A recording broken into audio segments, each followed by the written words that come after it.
नमस्कार साथियों, friendly master जी channel में आपका स्वागत है।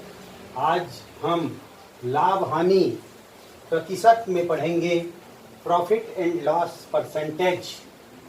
यदि ए वस्तुओं का क्रय मूल्य बी वस्तुओं के विक्रय मूल्य के बराबर हो, इस स्थिति में हम कैसे करेंगे।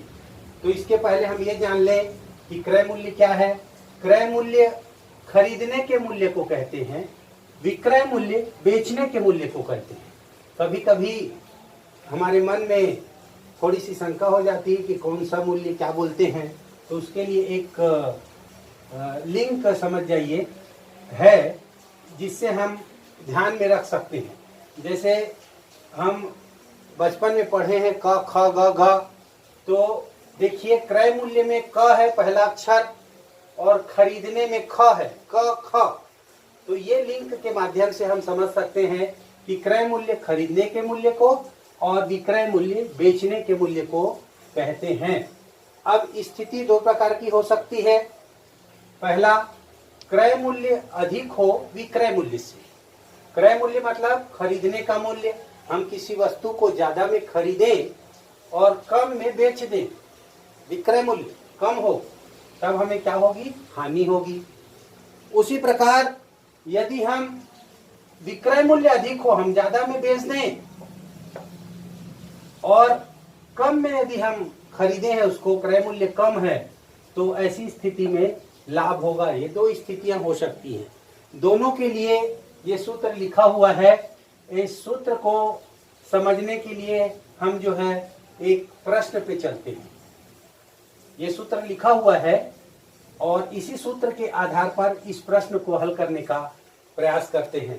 प्रश्न, यदि 6 वस्तुओं का क्रय मूल्य 5 वस्तुओं के विक्रय मूल्य के बराबर हो तो लाभ हानि प्रतिशत में होगा। देखिए हमको ये पता नहीं है अभी कि लाभ होगी कि हानि होगी, दोनों में से एक होगा जिसको हमको तय करना है कि पहले लाभ होगा या फिर हानि होगी। तो देखिए 6 वस्तुओं का क्रय मूल्य, हम 6 वस्तु को खरीदते हैं और उसके बाद हम 5 वस्तुओं को बेच देते हैं और दोनों का मूल्य बराबर है। तो 6 वस्तु को खरीदे हैं, उसमें से 5 वस्तु को बेच दिए और हमको मूल्य बराबर है, तो हमको मिल गया अपना पैसा जो लागत लगाए थे। अब हमारे पास एक वस्तु बचा हुआ है, मतलब वही एक वस्तु हमारा क्या हुआ, लाभ हुआ। तो इस प्रश्न में लाभ की स्थिति बनती है और लाभ की स्थिति के लिए हम इस प्रश्न को हल करेंगे। अब देखिए ए वस्तुओं का क्रय, यहाँ पे देखते हैं कि यदि 6 वस्तुओं का क्रय मूल्य, देखते हैं 6 वस्तुओं का क्रय मूल्य, मान लीजिए, चलो 100 भी मान सकते हो, कुछ भी मान सकते हो, हम मानना है। माना 6 वस्तुओं का क्रय मूल्य 1 रुपए मान लेते हैं, चलिए 60 कर। तो एक वस्तु का कितना हो जाएगा, एक वस्तु का क्रय मूल्य होगा 1/6। 6 वस्तु को 1 रुपए में लेते हैं तो एक वस्तु का उसका 6वां हिस्सा होगा, 1/6 रुपए लगेगा। उसी प्रकार 5 वस्तुओं का विक्रय मूल्य, 5 वस्तुओं का विक्रय मूल्य बराबर 1 रुपया। इसको भी 1 रुपया मानते हैं। क्यों 1 रुपया माने, इसको भी 1 रुपया, इसको भी 1 रुपया क्यों माने, क्योंकि यहाँ बोल रहा है कि 6 वस्तुओं का क्रय मूल्य और 5 वस्तुओं के क्रय मूल्य के बराबर है, तो बराबर मानना है, यहाँ पे 1 रुपये ही मानेंगे। अब एक वस्तु का विक्रय मूल्य कितना होगा, 1/5 होगा। 5 वस्तुओं का विक्रय मूल्य 1 रुपया, तो एक वस्तु का उसका 5वां भाग होगा। ये देखिए इस प्रकार जो है हम एक वस्तु का क्रय मूल्य और एक वस्तु का विक्रय मूल्य निकाल लिए। अब देखिए लाभ की स्थिति में क्या होता है। देखिए लाभ की स्थिति में होगा विक्रय मूल्य बड़ा होगा क्रय मूल्य से। लाभ की स्थिति क्या होगी, देखो लाभ बराबर क्रय मूल्य, सॉरी विक्रय मूल्य ऋण क्रय मूल्य। विक्रय मूल्य बड़ा होगा तो देखिए विक्रय मूल्य ऋण क्रय मूल्य। तो देखिए लाभ की स्थिति में विक्रय मूल्य कितना है, देखिए एक वस्तु का 1/, विक्रय मूल्य है 1/5,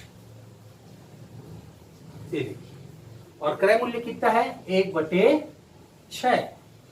चलिए इसको एलसीएम की सहायता से हम हल करते हैं, या फिर ऐसे शॉर्टकट में ऐसा भी करते हैं, दोनों का गुणा कर लीजिए, 5 × 30, 6 का गुणा 1 से करिए, 6 × 6 और 5 × 5, ऐसा भी हल करते हैं।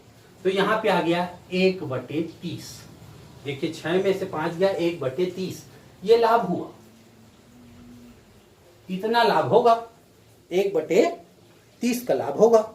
अब एक सूत्र यहाँ पे बताया गया है, ये जो हम निकाले हैं अभी इसको घटा के, यही है सूत्र है, ये जो घटा के निकाले 1/5 ऋण 1/6, ये वही सूत्र है।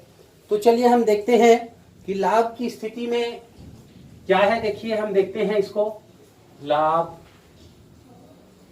बराबर क्या होगा, यहां पे कितना आ गया है हमारा 1/30 बटे, ये क्रय मूल्य है, ए जो है ए क्रय मूल्य का है और बी विक्रय मूल्य का है और ये फिर क्रय मूल्य है। तो 1/30 यहां पे क्या आया, लाभ बटे क्रय मूल्य, लाभ प्रतिशत बराबर लाभ बटे क्रय मूल्य। तो क्रय मूल्य यहां पे कितना है, देखिए 1/6, क्रय मूल्य कितना है 1/6 गुणित 100% जानने के लिए। तो देखिए ये पलट जाएगा, 1/30 गुणित 6/1 हो जाएगा और ये 100 का 100 रहेगा। देखिए यहाँ पे 6 एकम 6 पंचे 5 एकम 5 बीसम, तो इससे लाभ प्रतिशत हमको मालूम चल गया कि 20% हमको लाभ हो रहा है। देखिए इसको समझ गए होंगे आप, क्योंकि कोई विशेष नहीं है, यहाँ पे इसी सूत्र में हमने मान रखा है और उसके बाद इसको बना लिया है। ये जो है इस सूत्र, इसी सूत्र के आधार पर रखा गया है। देखिए विक्रय मूल्य ऋण क्रय मूल्य, ये वाला है विक्रय मूल्य ऋण क्रय मूल्य बटे क्रय मूल्य, इसकी सहायता से हमने इसको बनाया है। हानि की स्थिति में इससे बनाएंगे। अब अगले प्रश्न पे चर्चा करेंगे। यदि 5 वस्तुओं का क्रय मूल्य 6 वस्तुओं के विक्रय मूल्य के बराबर हो तो, अब देखिए पिछले प्रश्न से यहाँ पे कुछ परिवर्तन हो गया है। पहले प्रश्न में था 6 वस्तुओं का क्रय मूल्य और 5 वस्तुओं का विक्रय मूल्य, अब इसमें बदल गया है, यदि 5 वस्तुओं का क्रय मूल्य 6 वस्तुओं के विक्रय मूल्य के बराबर हो तो देखिए हम 5 वस्तु खरीदते हैं और 6 वस्तु हम जब बेचेंगे तब हमें बराबर मिल पाएगा। देखिए 5 वस्तु खरीदे हैं और 5 ही वस्तु बेचेंगे, हमको कम पैसा मिलेगा। 6 वस्तु जब हम बेचेंगे तब हमें बराबर पैसा प्राप्त होगा। तो ये क्या हुआ, हानि हुई। हानि की स्थिति में भी देखिए ये जो हम पहले किए हैं लगभग वही करना है, कुछ नहीं है। देखिए यदि 5 वस्तुओं का क्रय मूल्य 5 वस्तुओं का क्रय मूल्य 1 रुपए मानना है तो एक वस्तु का 1/5 हो जाएगा। यहाँ 6 वस्तुओं का विक्रय मूल्य 1 रुपए यहाँ भी माने हैं क्योंकि बराबर बोला है, तो एक वस्तु का 1/6 हो जाएगा। और जब हानि की स्थिति में क्या होगा, क्रय मूल्य अधिक होगा। यहाँ देखिए हम लोग क्रय मूल्य अधिक होगा हानि की स्थिति में, तो क्रय मूल्य से विक्रय मूल्य घटा देंगे। अब यहाँ पे एक वस्तु का क्रय मूल्य कितना है 1/5, 1/5 ऋण विक्रय मूल्य कितना है एक वस्तु का 1/6, ये दोनों को घटा दिए। घटाने के लिए हम लघुत्तम का भी प्रयोग कर सकते हैं या फिर ऐसे गुणा करके 6 पंचे 30, 6 का गुणा 1 से 5 का गुणा 1 से, और उसके बाद 6 में से 5 गया 1/30। ये इतनी हानि हुई हमको, ये प्रतिशत नहीं है, इतनी हानि हुई है हमको। अब देखते हैं कि प्रतिशत हानि जानने के लिए क्या करते हैं। हानि अब प्रतिशत जानने के लिए इसका सूत्र है हानि प्रतिशत बराबर, ऐसा लिख देता हूं तो कुछ आप लोग को अच्छा लगेगा। हानि गुणित 100 बटे क्रय मूल्य। ये है उसका सूत्र। तो देखते हैं यहाँ पे हानि प्रतिशत बराबर हानि कितनी हुई है 1/30 बटे क्रय मूल्य कितना है देखिए यहाँ पे क्रय मूल्य 1/5 और गुणित 100।